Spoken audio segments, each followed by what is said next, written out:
dakwah barat. Anda memposting foto anak Darul Ilmi gitu kan? Masa ustadznya bukan ustadz dari Darul Ilmi, kan aneh gitu. Ya kalau merasa ustadz di negara mana gitu kan? Kalau mengaku-ngaku sebagai kan korban, kalau mengaku-ngaku atau merasa tersinggung itu silakan saja. Tapi prinsipnya saya percaya bahwa Denny akan memenuhi proses hukum akan memenuhi proses hukum dan akan ini loh Pak. Pokoknya prinsipnya akan sesuai dengan ketentuan hukum yang berlaku. Oleh karena itu, nah jadi maksud saya begini sekarang Pak Nanang. Pak Nanang saya tanya juga, kalau bentar Pak Nanang, kalau misalnya ya bahwa ada dugaan tindak pidana juga eksploitasi anak untuk kepentingan politik dan itu ada ancaman pidananya juga 5 sampai 15 tahun penjara. Artinya orang yang kemudian mengerahkan anak-anak ini untuk mengikuti aksi itu siap juga ya untuk diproses hukum ya. Silakan laporkan kami. Ya, ada makhluk yang bernama Denny Siregar juga melakukan hal yang sama. Dia meng-caption di dalam laman Facebooknya, menambahkan foto adik-adik santri kita yang sedang berusaha menuntut ilmu di pondok pesantren dengan quote, "Oh, ini calon teroris." Luar biasa, ini penistaan agama. Karena di dalam ketentuan fatwa MUI, ya, menista agama itu selain melecehkan Allah, Rasulullah, ulama, juga simbol-simbol agama Islam dan juga segala hal yang berkaitan dengan Islam. Nah, itu jelas pakai pakaian santri, pakai ikat kepala bendera lafaz tauhid. Kenapa dituduh sebagai calon teroris? Ini kasusnya juga tidak jalan, dilaporkan di Polres Ciamis, dilimpahkan ke Polda Jawa Barat. Polda Jawa Barat tidak ada update perkembangan. Begitu setelah menangkap Habib Bahar bin Smith, ya kan? Kemudian ada satu protes masyarakat menanyakan kembali kasus Denny Siregar. Lalu tiba-tiba ada statement dari Polda Jawa Barat, ya, kasusnya katanya dilimpahkan ke Polda Metro Jaya. Kasus hukum pegiat media sosial Denny Siregar terkatung-katung selama 1,5 tahun. Kini kasus dugaan ujaran kebencian terhadap santri dengan terlapor pegiat media sosial Denny Siregar telah dilimpahkan ke Polda Metro Jaya. Penyidik Polda Metro Jaya dikabarkan kini tengah mengusut kembali kasus tersebut. Hal itu disambut baik kubu Habib Bahar bin Smith. Setidaknya hal itu diutarakan kuasa hukumnya Aziz Yanwar. Ia mengaku bersyukur karena penyidik mulai kembali mengusut kasus tersebut. Semoga bisa disegerakan atas nama keadilan, ungkap Aziz Yanwar pada Minggu 16 Januari 2022. Aziz Yanwar berharap para penyidik kepolisian tak gentar mengusut kasus tersebut demi tegaknya keadilan.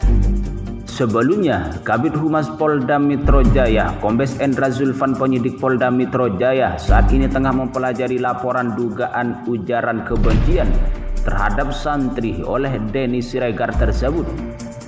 Kasus Denny Siregar benar telah dilimpahkan dari Polda Jawa Barat ke Polda Metro Jaya.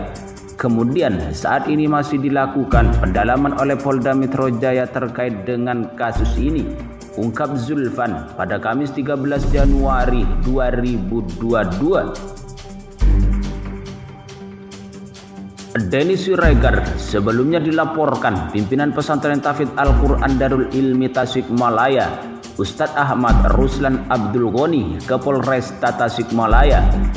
Denny Siregar dilaporkan ke Polresta Tasikmalaya pada 2 Juli 2020. Laporan itu didasari unggahan Denny Siregar tentang santri melalui akun Facebooknya.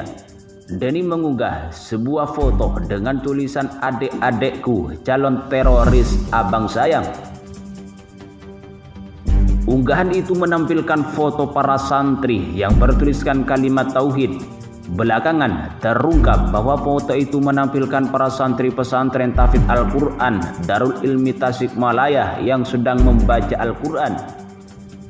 Pengusutan kasus hukum Denny Siregar pun berproses cukup panjang, mulai dari Polresta Tasikmalaya melimpahkan ke Polda Metro Jaya hingga akhirnya kini ditangani Polda Metro Jaya. Kasus tersebut terbengkalai hingga 1,5 tahun lamanya. Namun dengan adanya penahanan Ferdinand Huta Hayan, kasus Denny Siregar pun kembali menggema. Diberitakan terpisah, Wakil Sekretaris Jenderal Persaudaraan Alumni PA 212 Novel Bamumin berbicara soal kasus penistaan agama. Hal itu menyusul ditahannya pegiat media sosial Ferdinand Huta Hayan yang terjerat kasus ujaran kebencian bernuansa sara. Novel Bamumin berharap bahwa pihak kepolisian tidak berhenti di kasus Ferdinand Huta Hayan saja. Pasalnya, ia menganggap masih banyak para penista agama yang sampai saat ini masih menghirup udara bebas. Seperti contoh, Novel Bamumin menyebut ada 3 tokoh publik yang harus segera ditahan oleh pihak kepolisian. Adapun 3 tokoh publik yang dimaksud Novel Bamumin tersebut antara lain Sukmawati, Ade Armando, dan Victor Laiskodat. Ketiganya dianggap Novel Bamumin telah menistakan agama dan bahkan sempat didemo berkali-kali, sehingga ia mendesak polisi untuk segera menindaknya. Dengan ditahannya Ferdinand, saya berharap agar terlapor yang lain bahkan sempat didemo berkali-kali, seperti Sukmawati yang berkali-kali diduga menistakan agama, Victor Laiskodat dan Ade Armando untuk segera ditahan juga. Ujarnya dilansir melalui berbagai sumber pada Sabtu 15 Januari 2022.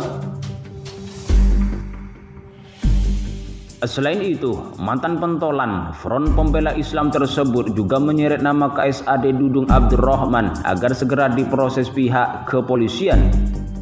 Ia mengatakan bahwa polisi berhak menangkap KSAD Dudung Abdurrahman yang dianggapnya sangat jelas sudah menistakan agama.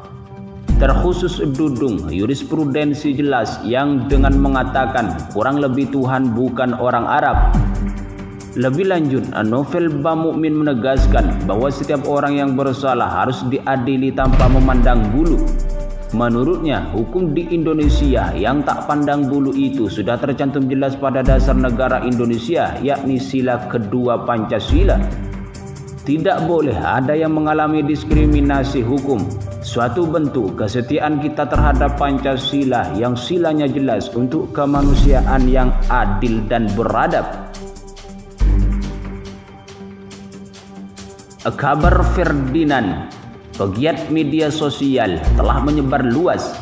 Berdasarkan keterangan Karopenmas Polri, Brigjen Ahmad Ramadan di Barreskrim Polri, Jakarta pada Senin 10 Januari 2022 menyebut bahwa Ferdinand akan ditahan hingga 20 hari ke depan di Rutan Cabang Jakarta Pusat Mabes Polri.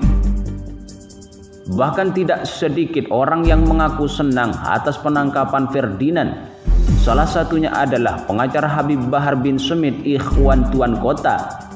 Ikhwan Tuan Kota menyebut penetapan tersangka terhadap Ferdinand Huta Hayan tersebut telah tepat. Selain itu, Ikhwan juga berharap Barreskrim Polri turut memproses hukum nama-nama lain yang dinilainya telah melakukan penistaan agama. Sangat tepat, kami tunggu terduga penista-penista agama lain diproses tegak oleh pihak kepolisian, kata Ikhwan saat dihubungi pada Selasa 11 Januari 2022. Sebelumnya, Ikhwan Tuan Kota juga sempat menyinggung sederet nama yang dinilainya kebal terhadap hukum di Indonesia. Adapun nama-nama yang disinggung Ikhwan itu diantaranya Denny Siregar, Ade Armando, hingga Permadi Arya alias Abu Janda. Nama-nama tersebut disinggung Ikhwan saat Polda Jawa Barat menetapkan Habib Bahar sebagai tersangka kasus ujaran kebencian minggu lalu. Hal itulah yang disebutnya sebagai matinya demokrasi di Indonesia. Sebagaimana diketahui sebelumnya, keputusan penahanan terhadap Ferdinand diawali dengan penetapan Ferdinand sebagai tersangka terkait kasus cuitan bermuatan sara di akun Twitter @FerdinandHutaHayan3, menaikkan status saudara FH Ferdinand Huta Hayan dari saksi menjadi tersangka, ungkap Karopenmas Polri Brigjen Ahmad Ramadan pada Senin 10 Januari 2022.